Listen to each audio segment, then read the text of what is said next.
मैं उन पांडवों को इंद्रप्रस्थ नहीं दूंगा तो नहीं दूंगा।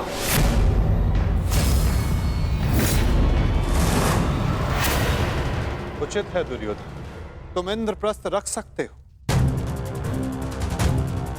उसकी सेना भी रख लो, अस्त्र शस्त्र रख लो, लाखों गाय अश्व, उसकी प्रजा भी रख लो, कोटि कोटि धन संपत्ति, जो कुछ भी पांडवों ने अपने परिश्रम से अर्जित किया था वो सब रख लो दुर्योधन। परंतु इस अन्याय के प्रतिकार स्वरूप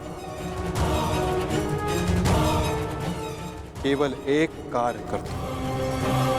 प्रतीक के रूप पांचों पांडवों को 5 गांव दे दो।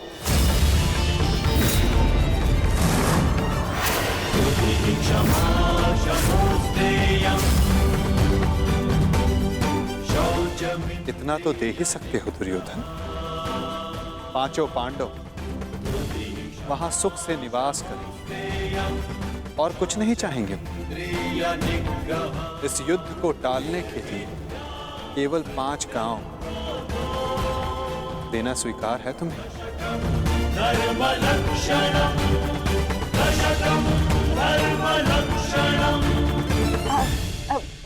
वासुदेव वासुदेव वासुदेव, यदि दुर्योधन 5 गांव दे देता है तो क्या आप वचन देंगे कि पांडव इंद्रप्रस्थ की चाह में आक्रमण की चेष्टा नहीं करेंगे? हाँ गांधार नरेश, मैं वचन देता हूं कि इस स्थिति में पांडवों की ओर से कोई आक्रमण नहीं होगा। वो हर परिस्थिति में संतुष्ट रहेंगे।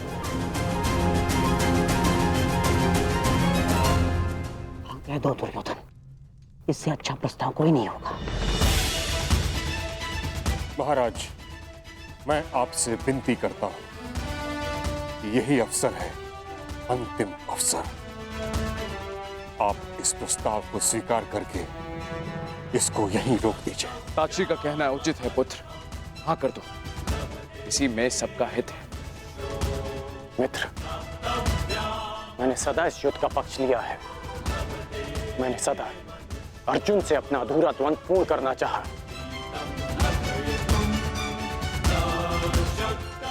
मैं अपना अधूरा द्वंद्व कभी और पूर्ण कर लूंगा। इस समय पूरे भारतवर्ष को महाविनाश से बचाने की आवश्यकता है। हाँ कह दो मित्र।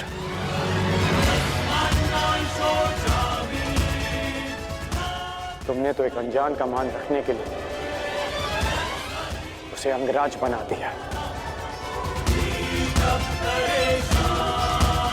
तो लाखों के प्राणों को बचाने के लिए 5 गांव दे दो मित्र। देख रहे हैं वासुदेव, मेरे मित्र अंगराज मेरे साथ है।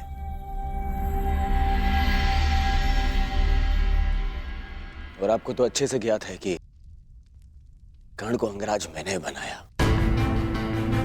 उसे वो दिया है मैंने जो पांडव नहीं दे पाए। ना पांडव, ना पितामह। और ये मेरा वचन है, यदि मेरा मित्र मुझसे प्राण भी मांगेगा तो वो भी मैं प्रसन्नता से दे दूंगा।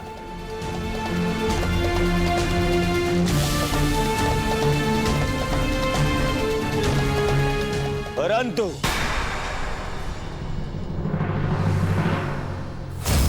ऐसा सोचना भी मत कि मैं उन पांडवों को कुछ भी देने वाला हूं।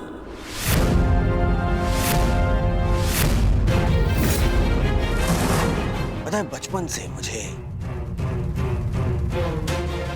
यही आभास कराया गया है कि मेरा किसी भी वस्तु में कोई अधिकार नहीं, ना अपने पिता के राज्य पर, ना सिंहासन पर। जो भी मिले या तो दे दो, या उन पांडवों के साथ में बांट लो।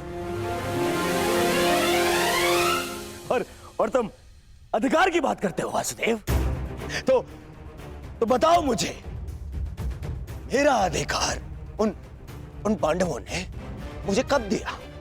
कब? गुरु का प्रेम, महामहिम का वात्सल्य किसी को मिला तो वो उन पांडवों को, मुझे नहीं। मेरे पिता के राजा होने पर, युवराज पद पर किसी का अधिकार था तो वो मेरा था, परंतु मुझे नहीं मिला। वो मिला उस युधिष्ठिर को। दुर्योधन की बात तर्क सम्मत है वासुदेव। युवराज राजा का पुत्र ही बनता है और यही नीति है। आप तो कभी वास्तविक राजा थे ही नहीं महाराज। आप तो आज भी हस्तिनापुर के केवल कार्यकारी नरेश। आपका राज्य अभिषेक भी नहीं हुआ। और रही बात नीति की, तो कुल वधू का वस्त्र हरण, उसका अपमान कहां की नीति है? पांडवों का पक्ष लेना बंद करो ग्वाले। मैंने उस द्रौपदी को धर्म पूर्वक द्यूत में जीतकर उसे अपनी दासी बनाया।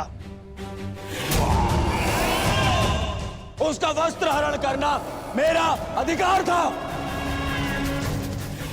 क्योंकि जो दासी अपने स्वामी की आज्ञा का पालन ना करे वो दंड की अधिकारिणी होती है। नारी केवल सम्मान की अधिकारिणी है दुर्योधन।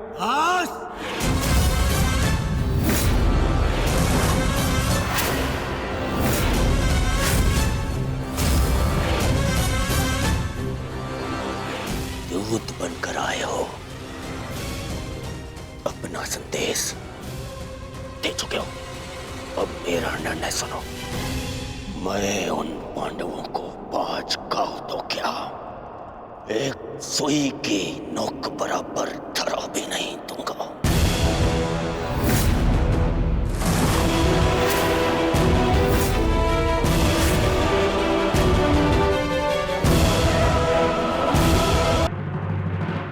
भली भांति समझ लिया है युवराज। अब वही होगा जो तुम चाहते हो दुर्योधन। अब महाविनाश होगा, महायुद्ध होगा, महाभारत होगा।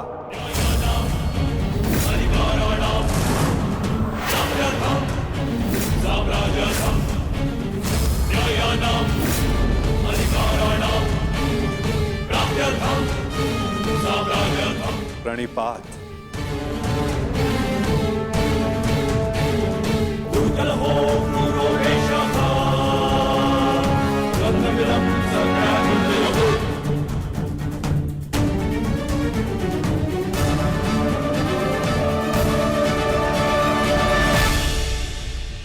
रुकिए केशव। मित्र, एक बार और विचार कर लो। अरे मित्र, राजा बलि की कथा स्मरण है तुम्हें? वो मायावी वामन उनसे 3 पग मांगने आया था। 3 पग भूमि, और उस 3 पग में उस वामन ने न केवल तीनों लोक नाप लिए, बल्कि उस बलि का नाश भी कर दिया।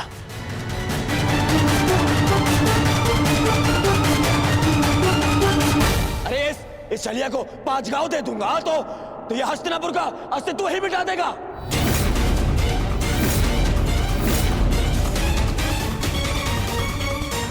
अखंडी कृष्ण, तुम्हारी मीठी मीठी बातों का प्रभाव इन पर पड़ सकता है, दुर्योधन पर नहीं। तो फिर मैं प्रस्थान करता हूं।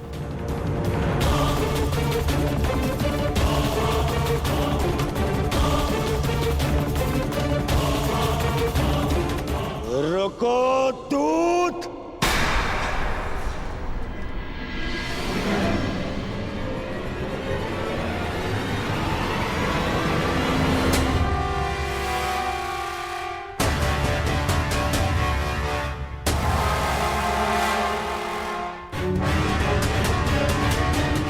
मैंने तुम्हें जाने की आज्ञा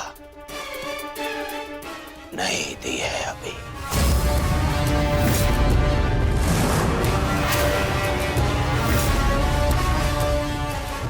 सब तुम्हारी माया से भयभीत हैं कृष्ण। आज मैं अपनी प्रजा और अपनी सेना के मन से तेरा भय मिटा दूंगा कृष्ण।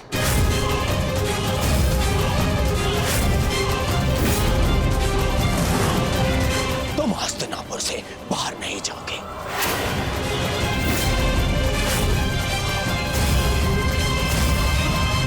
मैं धृतराष्ट्र पुत्र दुर्योधन तुम्हें अभी और इसी क्षण बंदी बनाता हूं वासुदेव।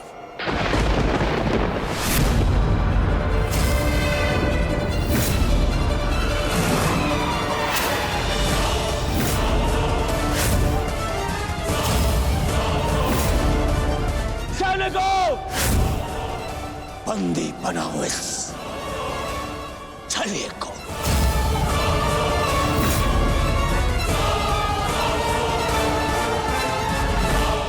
अपने पुत्र को सीमा में रहने का अर्थ सिखाइए महाराज। ये अनर्थ करने जा रहा है। महामहिम बिल्कुल ठीक कह रहे हैं महाराज। वासुदेव कृष्ण केवल हस्तिनापुर के संबंधी नहीं, इस समय वे एक शांति दूत हैं।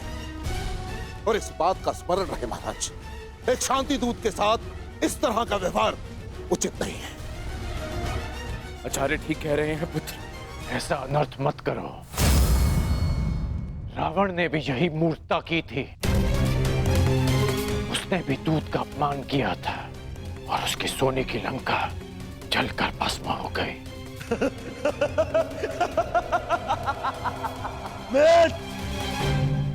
रावण मूर्ख था जो सामान्य रस्सी से हनुमान को बांधने चला था, परंतु मैंने इस विशेष दूत के लिए एक विशेष धातु की श्रृंखला बनवाई है।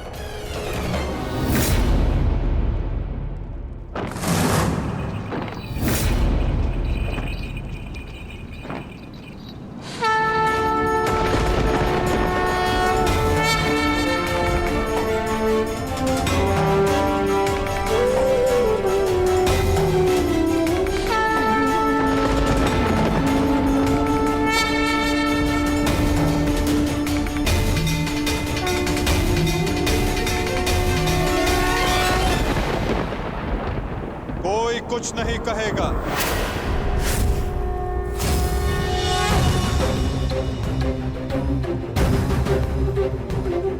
मेरा आप सबसे निवेदन है कि मेरे और दुर्योधन के मध्य में ना आए और साक्षी बने इस क्षण के। इसे भान नहीं कि ये क्या कर रहा है, जिसके जन्म के पश्चात जिसे बंदी गृह की बेड़ियां ना बांध सके, सैनिकों का पहरा ना रोक पाए, आज तुम उसे बांधने चले हो दुर्योधन। सामर्थ्य है तुम में तो बढ़ो आगे, हो सके तो साधो मुझे दुर्योधन। अपने इन श्रृंखलाओं में बांधने का प्रयास करो।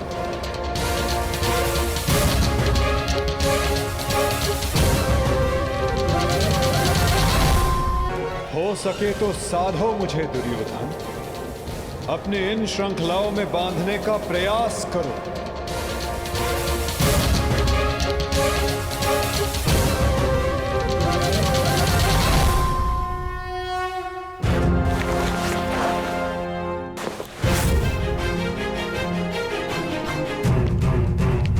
उठो उस तेरे को।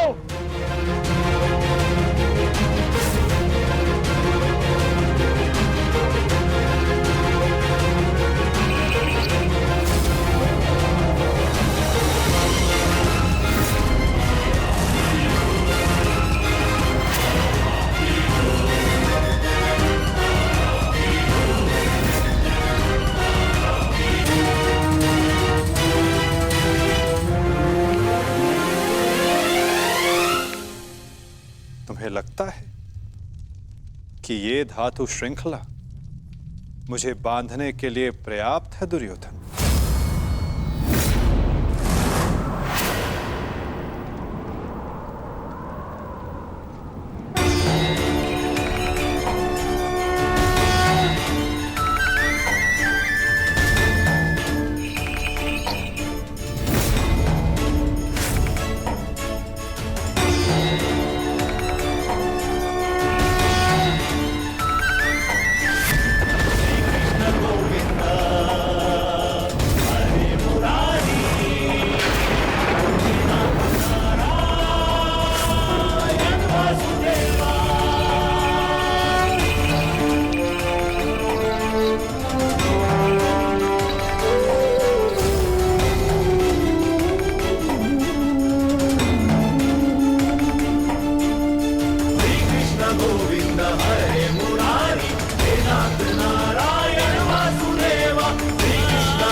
जब तक अनंत आकाश को बांधने में सक्षम श्रृंखला तुम्हारे पास ना हो, तब तक ऐसी मूर्खता पुनः करने का प्रयत्न मत करना दुर्योधन। ये छल, ये माया, यही है ना तुम्हारे अस्त्र छलिए। परंतु मुझे तुमसे या तुम्हारे इस माया से डर नहीं लगता। हर लूंगा मैं तुम्हारे और उन पांडवों के प्राण।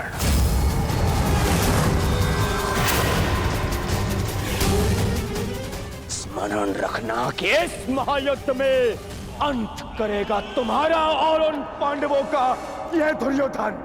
जो स्वयं मृत्यु के शिखर से गिरने वाला हो, उसे अपने अंत की चिंता करनी चाहिए मूर्ख दुर्योधन। जिस सत्य को, जिस भविष्य को मैं टालना चाहता था, उसे आज तुमने स्वयं आमंत्रण दे दिया। और सत्य ये कि इस महायुद्ध के अंत में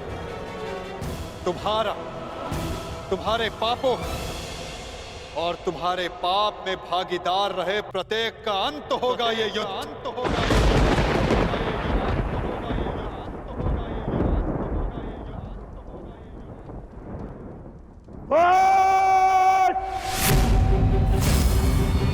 मेरे राज्य में, मेरे ही सभा में आके मुझे धमकी देता है छलिए। तुम्हारा राज्य, तुम्हारी सभा, इस राजसभा के समक्ष कितना सा आकार है तुम्हारा दुर्योधन।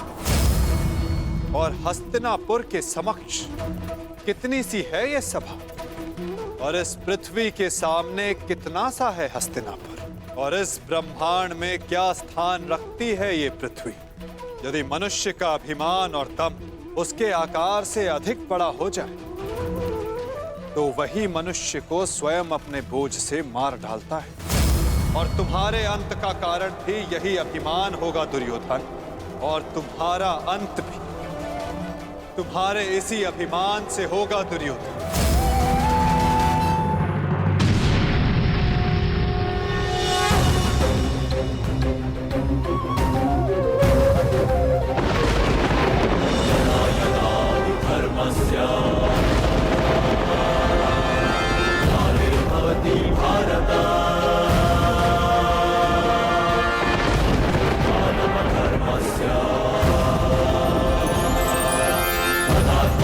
सृजाम्यहम्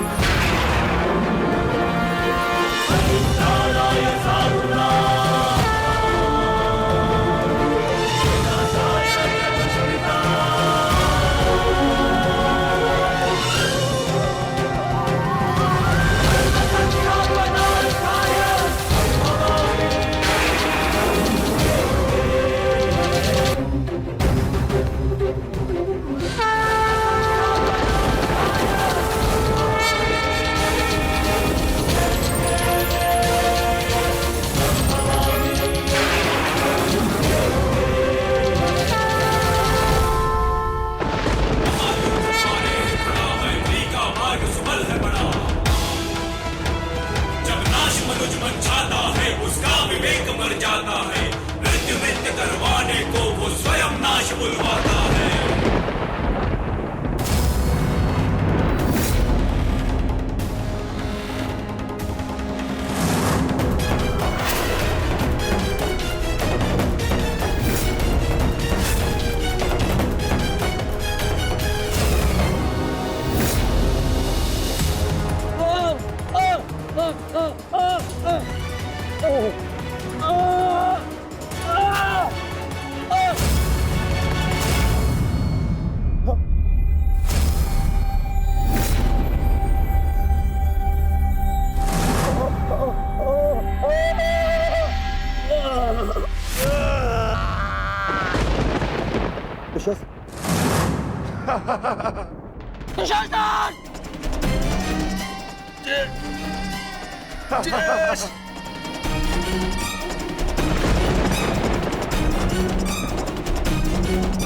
ये सब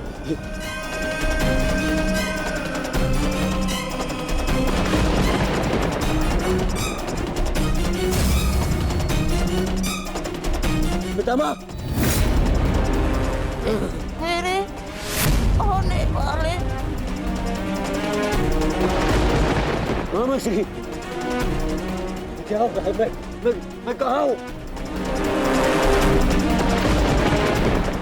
मित्र,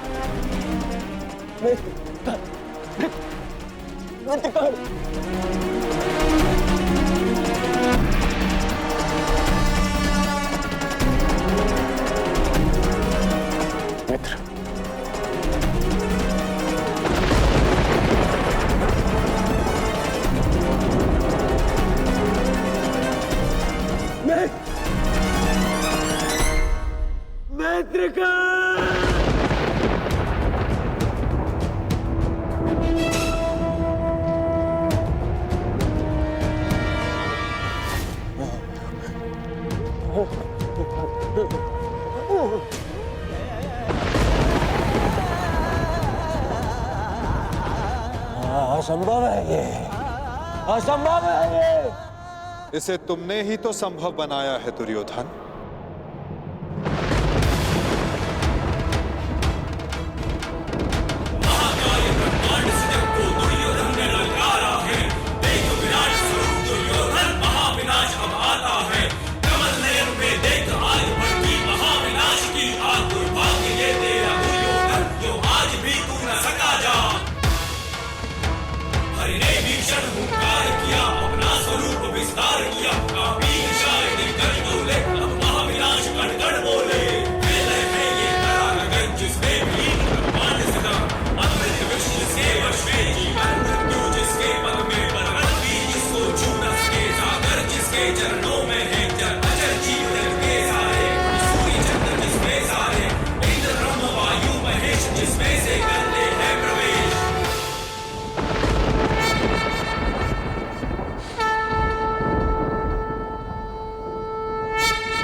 इस युद्ध के जन्मदाता तुम ही हो।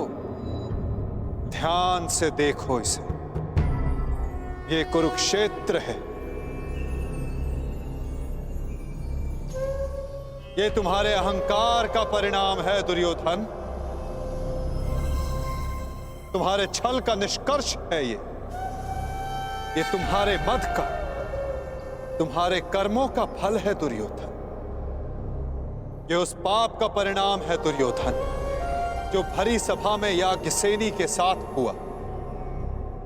ये उस श्राप का परिणाम है जो पांचाली के धधकते हृदय से निकला। देखो मूर्ख, मृत्यु तुम्हें पराजित कर चुकी है और तुम विजय का स्वप्न देख रहे हो।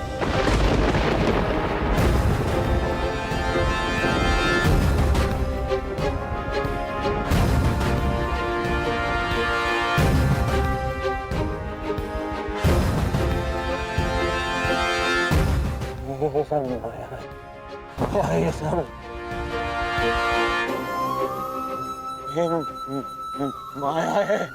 माया नहीं दुर्योधन, तुम्हारे कर्मों की छाया है ये।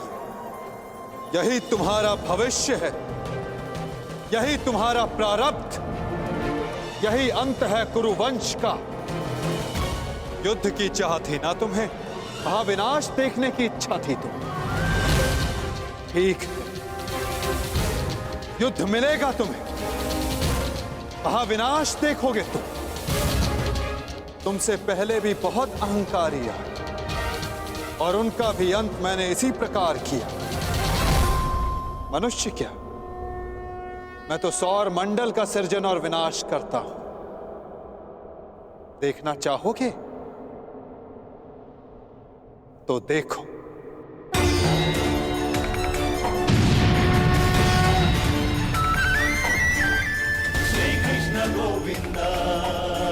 उधर देखो दुर्योधन।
ये क्या हो रहा है? नहीं, ये सब मिथ्या है। ये मिथ्या है। ये मिथ्या तुम्हारा अहंकार है दुर्योधन। मिथ्या ये सभा है। सत्य तो वो है जो तुम कभी समझ ही नहीं पाए। वो सत्य जो मैंने अभी तुम्हें दिखाया।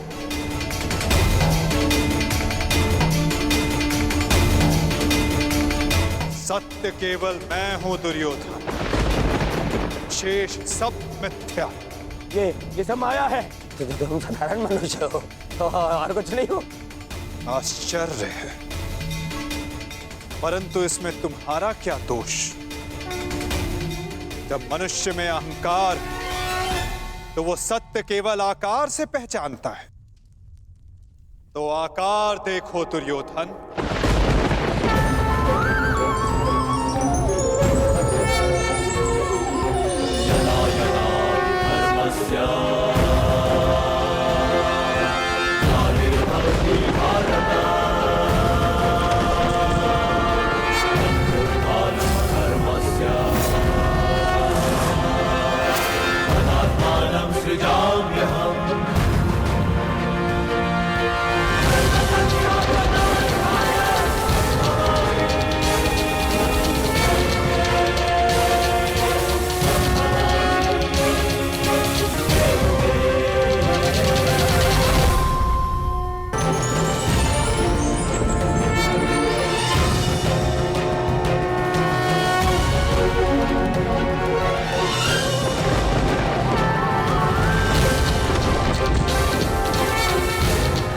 मैंने शांति दी दुर्योधन और तुमने स्वीकार नहीं की।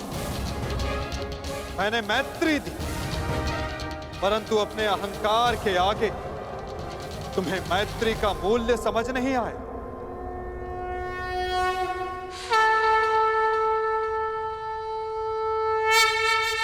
मैं प्रेम लाया था, परंतु तुमने युद्ध मांगा दुर्योधन। तो सुनो, अब युद्ध होगा।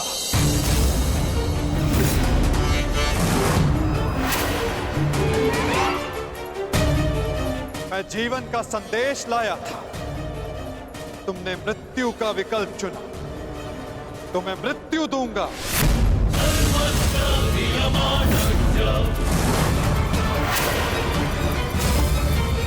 तुम्हें अनुमान नहीं दुर्योधन कि यह युद्ध कितना भयंकर होगा। महासंहार होगा।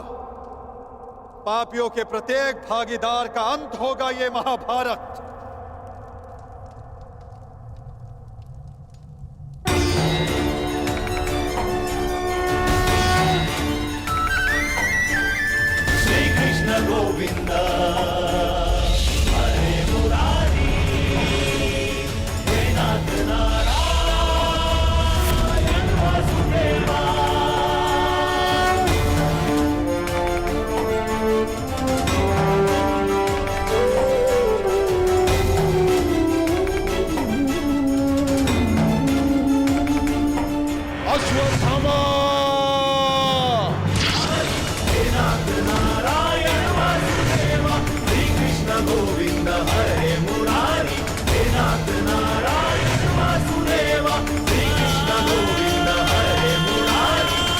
बाण संधान करो पार्थ, मुक्त करो राधे को।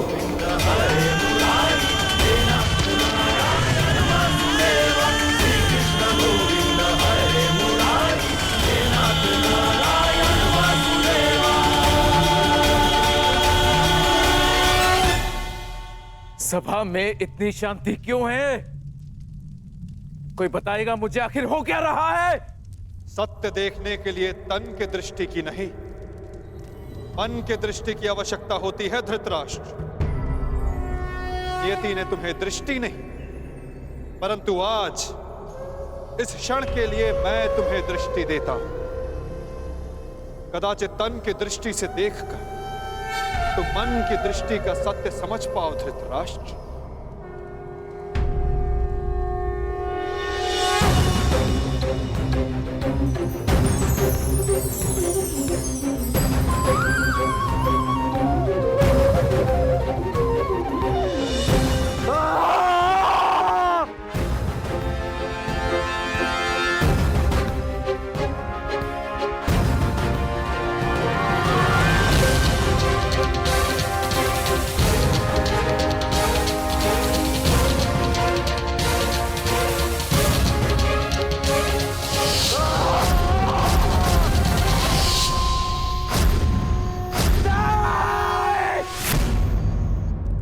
नहीं चाहिए ये दृष्टि मुझे, वापस ले लो।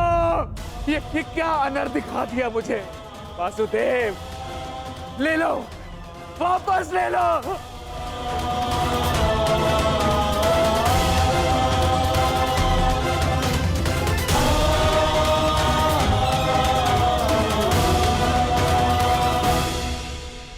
जो सबने देखा वही अंत है और वही नया प्रारंभ। परंतु ये आप सबको स्मरण तब होगा जब ये वास्तविक में आप सबके साथ घटित होगा।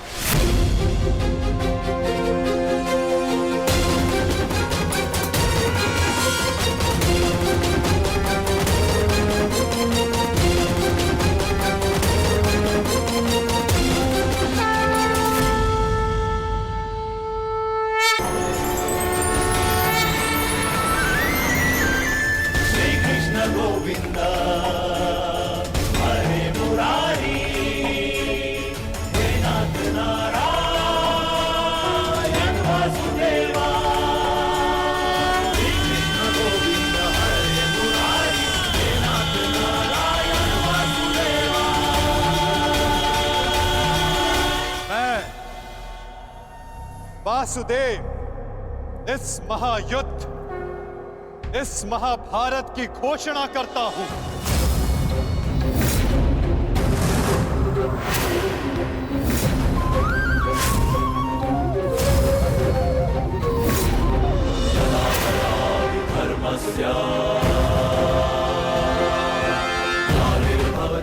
स्मरण रखना दुर्योधन, तुम्हारे इस अभिमान के साथ साथ तुम भी इस धरा पर ऐसे गिरोगे कि कभी उठ नहीं पाओगे। इस महाहिंसा, इस महाविनाश के उत्तरदायित्व का बोझ तुम अपने साथ दूसरे लोक लेकर जाओगे दुर्योधन।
केशव,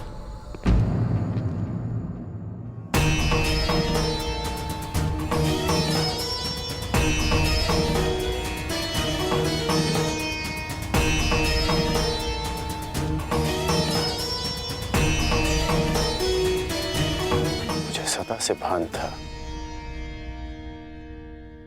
कि आप साधारण मनुष्य नहीं हैं।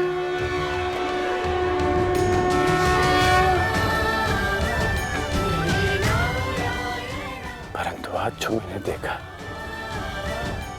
उसके पश्चात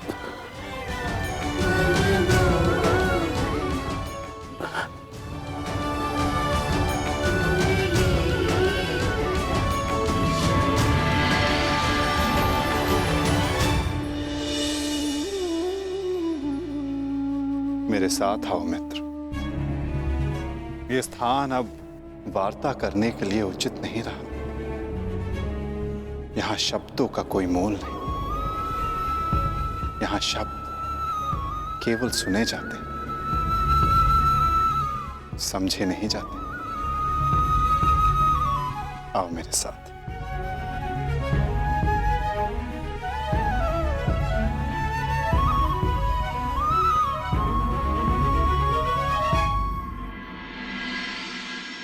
केशव,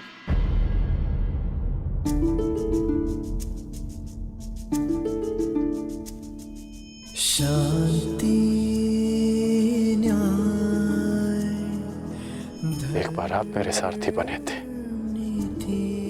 आज ये गौरव मुझे दीजिए केशव।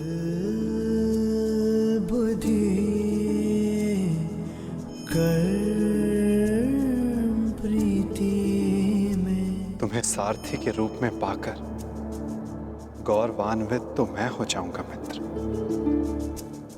कृष्णा कहो या कर्ण कहो, है दोनों एक समान। ठीक है। कृष्णा कहो या कर्ण कहो, है दोनों एक समान।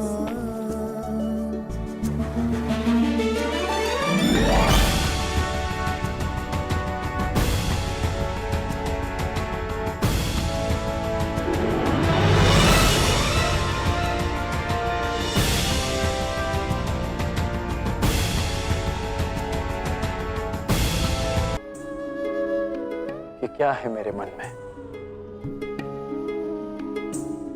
मैं तुम्हारा मन पढ़ सकता हूं मित्र, परंतु जैसे कि मैंने पहले भी कहा था, मुझे तुम्हारे मुख से सुनना अच्छा लगता है।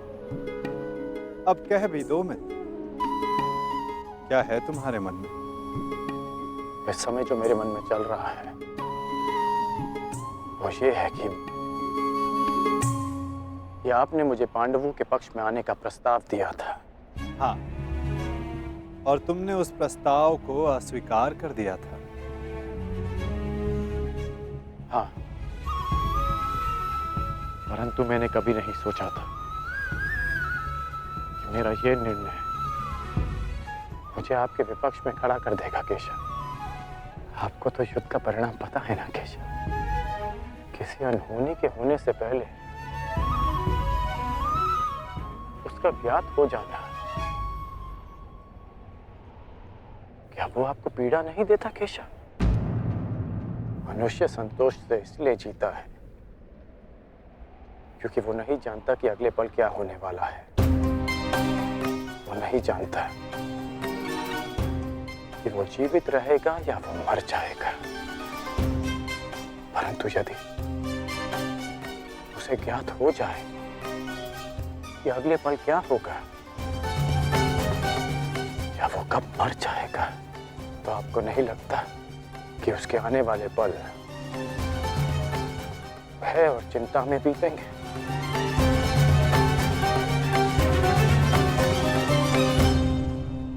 ये सोच पर निर्भर करता है अंगराज। यदि मनुष्य को अपना अंत ज्ञात हो तो हर वो क्षण जिसे हम व्यर्थ करते हैं, उन क्षणों को जिया भी जा सकता है। इस नदी को देख रहे हो? इस बहती नदी को पता है कि अंततः इसे सागर में जाकर मिल जाना अधिक ज्ञान पीड़ादायी नहीं होता मित्र। अधिक ज्ञान उचित निर्णय लेने में सहायता करता है। यदि तुम्हें भी भूत और भविष्य का कुछ अधिक ज्ञान होता तो कदाचित तुम भी अधिक न्यायपूर्वक निर्णय कर पाते। आपका मंतव्य यही है ना कि पांडव उचित हैं और दुर्योधन अनुचित?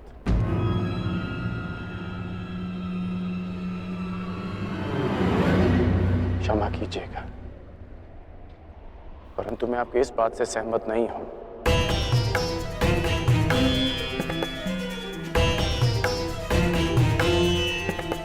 मुझे लगता है केशव कि दोनों अपने अपने स्थान पर दोषी हैं।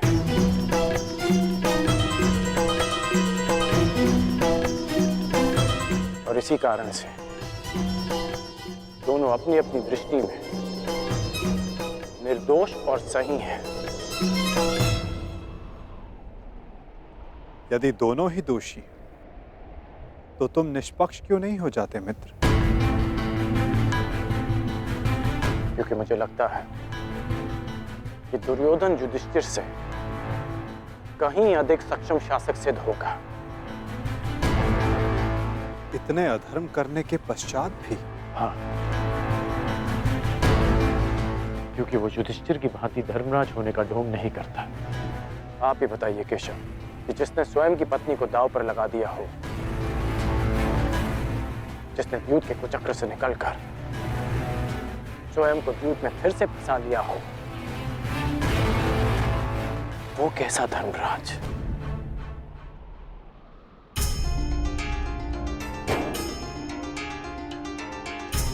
युधिष्ठिर की असमर्थता के कारण राजकुमार युधिष्ठिर, मेरे शौंड की रक्षा कर लीजिए। मेरा अनुज क्यों मृत्यु की भेंट चढ़ गया?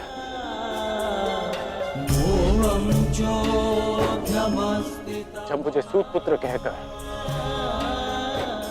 रंगभूमि की स्पर्धा में भाग लेने के लिए अयोग्य घोषित कर दिया गया था, राजकुमार के साथ द्वंद्व की अनुमति एक सूतपुत्र को नहीं दी जा सकती।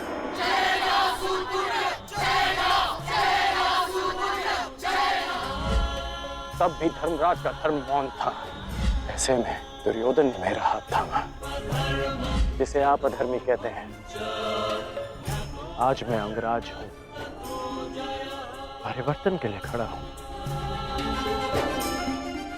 वो केवल दुर्योधन के कारण। केशव, मैंने कहा था ना, यदि तुम्हें तनिक अधिक ज्ञान होता तो तुम उचित निर्णय ले पाते मित्र।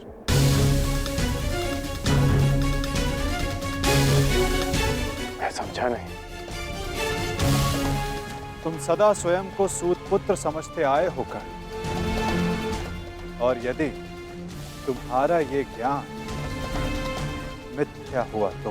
मिथ्या? हाँ कर, क्योंकि तुम्हें तो पता ही नहीं कि तुम वास्तव में हो कौन। मुझे ज्ञात है कि मैं कौन हूं, और मुझे गर्व है कि मैं अधिरथ पुत्र कर्ण हूं, राधे पुत्र कर्ण हूं, सूत पुत्र कर्ण हूं।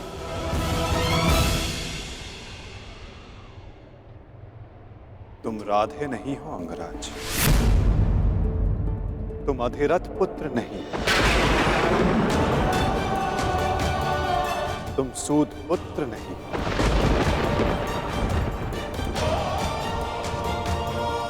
तुमने कभी ये नहीं सोचा कर्ण कि एक सूत पुत्र के शरीर पर दिव्य स्वर्ण से मड़ित कवच और कुंडल क्यों है?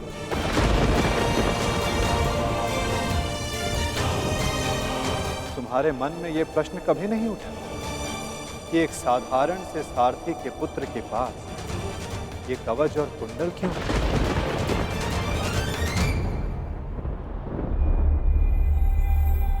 क्या तुम ये सोचकर कभी व्याकुल नहीं होते कर्ण कि तुम शेष से इतने भिन्न क्यों हो? तुम सूर्य पुत्र कर्ण, सूर्य पुत्र कर्ण, सूर्य पुत्र कर्ण, सूर्य पुत्र कर्ण।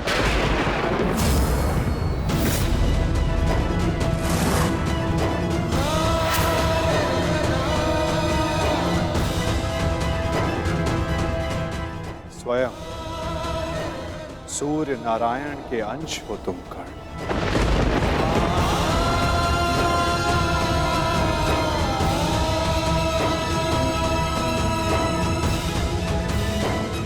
यह सत्य है,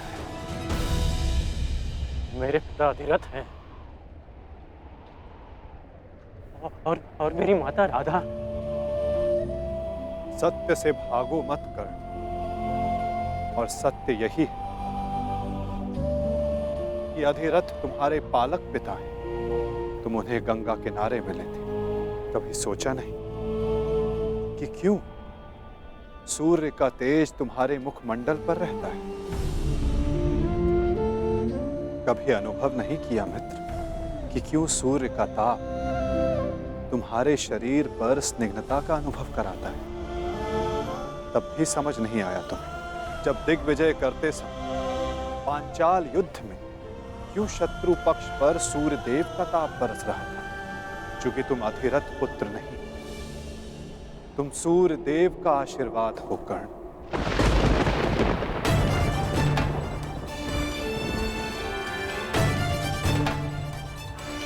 यदि मैं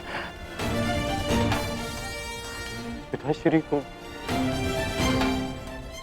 गंगा किनारे मिला था तो मेरी माता को कर्ण, अपनी माता से बहुत पहले से भेंट करते आ रहे हो तुम कर्ण। चूंकि रक्त सदा रक्त का सम्मान करता है। कभी सोचा है कि वो कौन है जिनके समक्ष आते ही तुम्हारी दृष्टि उनके पांव की ओर चली जाती है? वो कौन है जिनसे हर युद्ध से पूर्व उनका आशीष लेने का तुम्हारा मन करता है? कौन है कर्ण जो सदा तुम्हें अपने पुत्रों के समान प्रेम करती है? वो कौन है जिनकी आंखें तुम्हें देखते ही भर आती हैं? अर्जुन से द्वंद्व होने के पश्चात भी तुमने कभी पांडवों का अहित नहीं चाहा, कभी उनकी रक्षा की, कभी उन्हें चेतावनी दी। क्यों कर्ण? इसलिए नहीं कि तुम न्याय चाहते थे, अपितु इसलिए कि तुम्हारी धमनियों में बहता हुआ रक्त तुम्हें पुकार रहा था। हाँ कर्ण, तुम राधे नहीं कुंती पुत्र हो, पांडवों के ज्येष्ठ हो। हाँ कर्ण, बुआ कुंती ही तुम्हारी माता है और तुम उनके ज्येष्ठ पुत्र।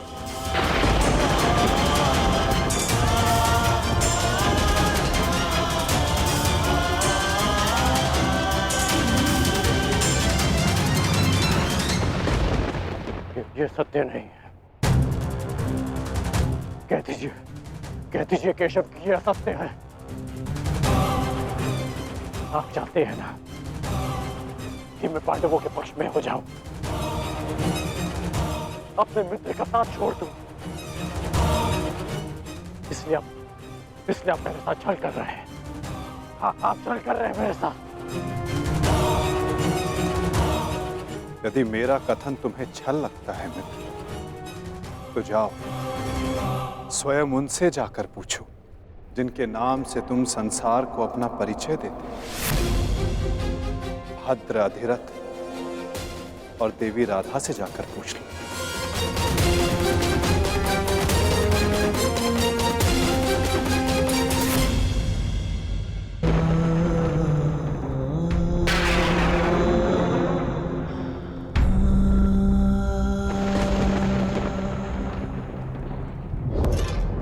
आ गए? उचित समय पर पहुंच गए। आओ भीतर आओ।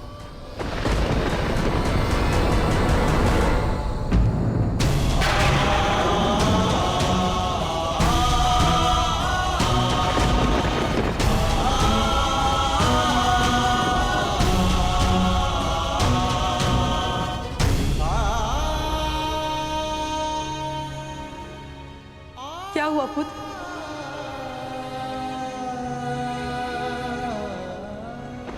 तुम राधे नहीं हो अंगराज, तुम सूर्य पुत्र कर्ण हो।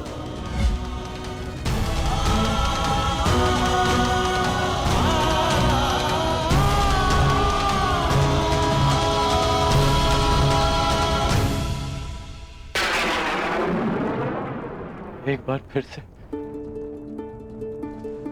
पुत्र कहकर पुकारिए ना। पुत्र?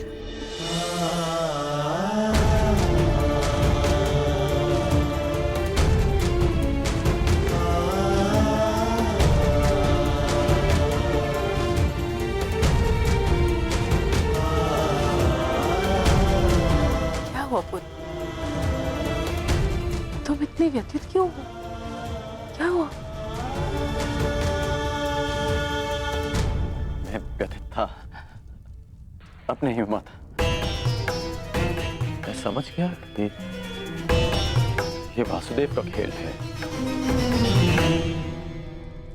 वो मेरे साथ खेल खेल रहे हैं माता। खेल? कैसा खेल? क्या विनोद किया केशव ने? बहुत भारी विरोध किया उन्होंने। उनका कहना है कि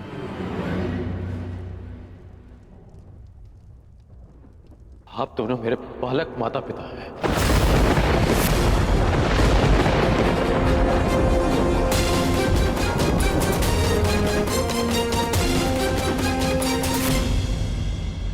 मैं पिताश्री को गंगा तट पर मिला था। ये सूर्यदेव मेरे पिता है और माता कुंती मेरी माता।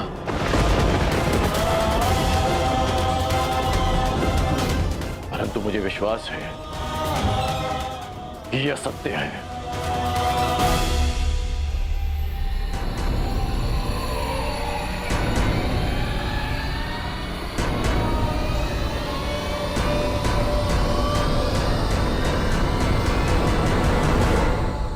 ये असत्य है ना? मैं आप ही का पुत्र हूं।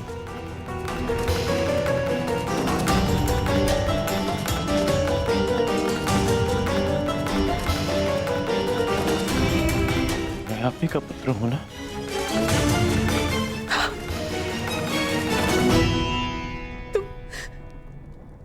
तुम मेरे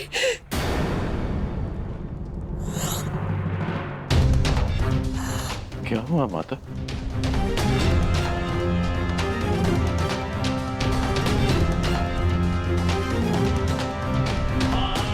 क्या हुआ पिताश्री? आप दोनों मौन क्यों हैं? कहिए ना कि आप ही मेरी माता है। कहिए ना कि मैं आपका पुत्र हूं। कहिए ना कि आप मेरी माता है। कहिए ना कि आप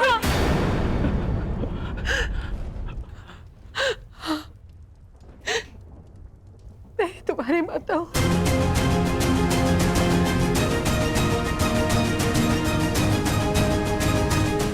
परंतु दात्री नहीं।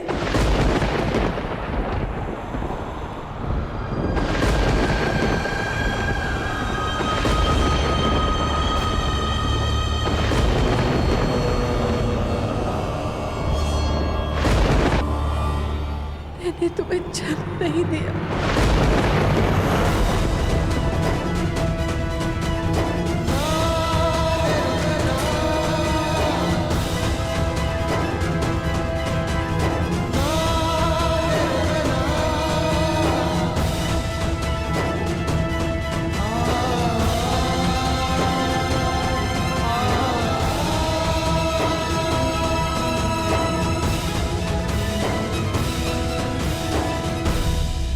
इतने वर्षों से हमने तुमसे ये सत्य छुपा कर रखा कि देवी कुंती तुम्हारी माता है। इसी कारण हम न तुम्हें धनुर्विद्या सीखने देना चाहते थे और न रणभूमि में जाने देना चाहते थे, क्योंकि देवी कुंती तुम्हारी जन्मदात्री है। केशव ने तुमसे कदाचित असत्य नहीं कहा। तुम मेरे पुत्र नहीं।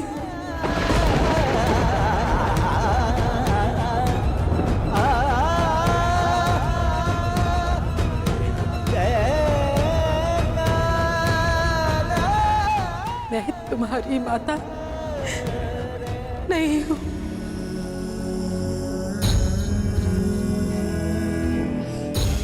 आप असत्य कह रही हैं कि आप मेरी माता नहीं हैं।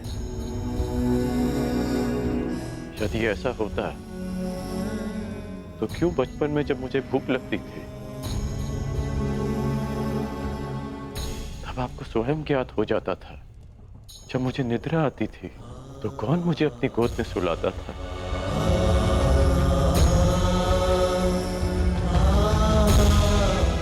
आप ही ना। जब मैं शिक्षा पूर्ण कर घर वापस लौटा तो आपको बिना ज्ञात हुए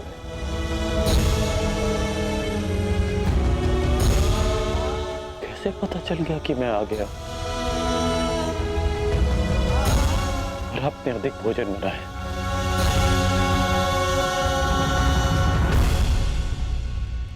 क्यों मेरे राज्याभिषेक पर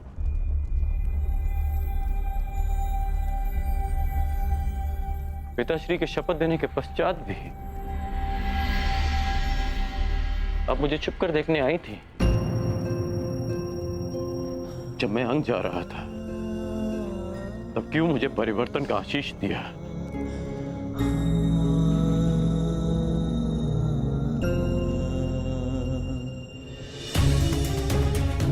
क्यों असत्य कह रही हैं आप मुझसे? इसीलिए ना कि मैं इस युद्ध में भाग रहा हूं। ठीक, मैं इस युद्ध में भाग नहीं लेता। मैं सदा ही आपके चरणों में बैठा रहूंगा। मैं यहां से कहीं नहीं जाऊंगा। बस इतना कह दीजिए कि आप ही मेरी माता। कह दीजिए।